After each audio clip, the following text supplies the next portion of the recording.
Assalamualaikum warahmatullahi wabarakatuh. Perkenalkan, nama saya Ardina Mariana dari semester 2C.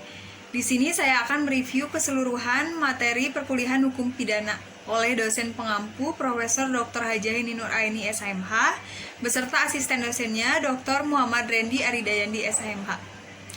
Nah, dari bab pertama yaitu ada pengertian hukum pidana. Hukum pidana atau strafre merupakan hukum publik yang mengatur hubungan hukum antara individu atau perseorangan dengan negara. Hukum pidana dibagi menjadi hukum pidana material dan hukum pidana formil. Menurut Prof. Mulyatno, hukum pidana material terdiri dari yang pertama ada perbuatan pidana atau criminal act, yang kedua ada pertanggungjawaban pidana atau criminal responsibility atau criminal liability, dan yang ketiga ada sanksi pidana atau criminal prosedur. Perbuatan menyangkut asas legalitas, sedangkan pertanggungjawaban yang berhubungan dengan orang berhubungan dengan asas kesalahan. Yang selanjutnya yaitu fungsi hukum pidana. Yang pertama ada fungsi umum, yaitu mengatur hidup masyarakat atau menyelenggarakan tata dalam masyarakat. Yang kedua ada fungsi khusus, yaitu melindungi kepentingan hukum terhadap perbuatan yang memperkosanya dengan memberikan sanksi yang sifatnya lebih tajam dibandingkan dengan sanksi dari cabang hukum lainnya, atau biasa disebut dengan preventif atau pencegahan. Sanksi merupakan ultimum remedium, sanksi terakhir atau obat terakhir sebagai pedang bermata dua bagai mengiris daging sendiri. Sumber hukum pidana yaitu ada 4. Yang pertama ada KUHP, yang kedua ada peraturan di luar KUHP, yang ketiga ada memori penjelasan KUHP, dan yang terakhir ada hukum pidana adat atau hukum pidana tidak tertulis. Pengertian hukum pidana atau strafrecht. Hukum pidana material atau hukum pidana objektif yaitu keseluruhan peraturan yang memuat larangan atau keharusan, dan bagi yang melanggarnya diancam dengan pidana. Yang selanjutnya yaitu ada hukum pidana formil atau biasa disebut dengan hukum pidana subjektif, yaitu keseluruhan peraturan yang memuat hak atau cara-cara negara untuk memberikan pemidanaan terhadap orang-orang yang melakukan perbuatan yang terlarang atau TP. Yang selanjutnya yaitu berlakunya hukum pidana. Yang pertama ada menurut waktu atau locus temporis, didasarkan pada asas legalitas.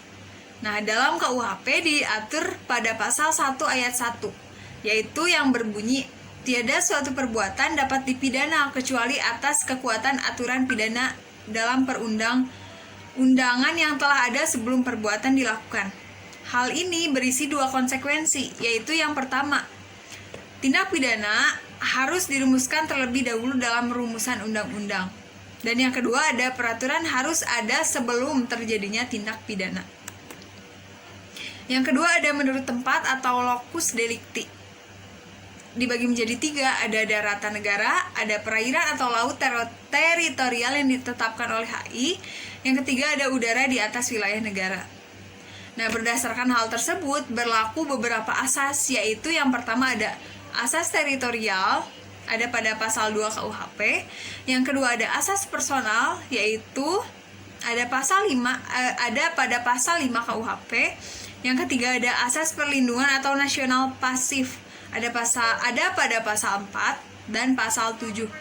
Yang selanjutnya ada asas universalitas, dan yang terakhir ada ekstradisi atau penyerahan, atau juga bisa disebut dengan bantuan hukum yang bersifat internasional. Dilihat dari isinya, terdiri dari yang pertama ada perbuatan pidana, yang kedua ada pertanggungjawaban pidana, dan yang ketiga ada baik dualistis maupun monistis mempunyai tujuan yang sama, yaitu pidana. Yang selanjutnya yaitu unsur-unsur tindak pidana. Yang pertama ada unsur objektif, dan yang kedua ada unsur subjektif. Nah, selanjutnya ada teknik atau cara merumuskan tindak pidana. Ada 3, yaitu yang pertama hanya memberikan nama yuridis atau kualifikasi tanpa menyebut unsur-unsurnya.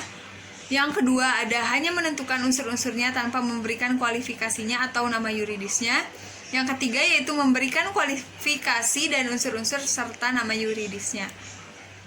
Selanjutnya yaitu alasan-alasan diadakannya pembaharuan KUHP, yaitu ada alasan politis, alasan sosiologis, alasan praktis, dan alasan adaptif. Cara-cara melakukan pembaruan KUHP yaitu ada kriminalisasi, dekriminalisasi, rekriminalisasi, depenalisasi, dan mitigering. Yang terakhir ada periodisasi pembaruan KUHP.